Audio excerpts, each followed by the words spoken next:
He's a very articulate ex-military, ex-SAS, Special Forces. He basically was a good guy who's gone bad. He's now out for himself. He's not out for anything but himself. He's incredibly intelligent. He's very precise when in his execution of anything.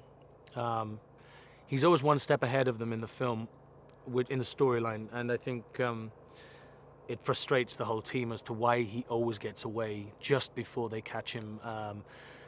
And there's a fantastic unveiling of why that happens later on in the film, which we won't talk about right now. But he's trained in the arts, the martial arts, and so he uses a lot of forms of fighting that the other guys who are essentially street fighters, what they do is they've learned from the street. He uses his mastery in those sort of art forms, and so he becomes a physical threat to even the bigger guys in the film because of what he uses and how he uses them. That scene at the Battersea Power Station between Dom and Shaw, he talks about that fact that there is Dom's biggest weakness is his loyalty, and I'm very aware that loyalty makes you vulnerable, and if you're vulnerable then you become predictable. And I'm basically giving him in that scene the reasons why I'm always one step ahead of you and that I could break him at any point.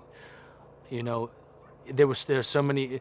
I mean, everybody wants to be loyal and have integrity, but in this business, and what Shaw sees in Dom is that he has a huge amount of respect for this man.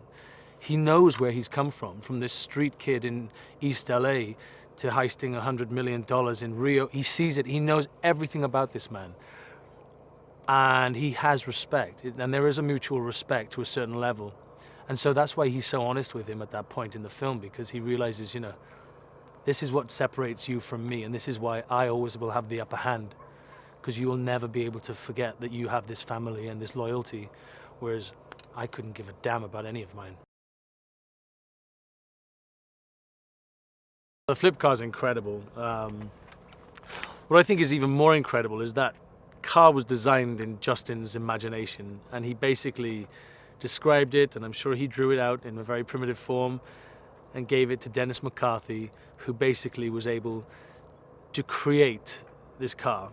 And it's sort of roughly based on a Formula One car, so it's very low to the ground. It has a very sort of wedge shape, huge tires, 480 brake horsepower, I think, 8 exhausts, the noisiest thing I've ever heard in my life, and fast and incredibly powerful. And this car was designed, I mean, the title flip car obviously gives it away slightly, but it basically can drive up to a car, or a car's driving towards it and the car will flip off the road. And basically this car, they built one and it worked.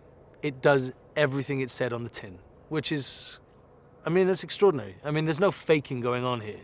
It actually does what it says on the tin, and I've seen it in action, and I've also been lucky enough to drive it, and it's amazing. It's amazing.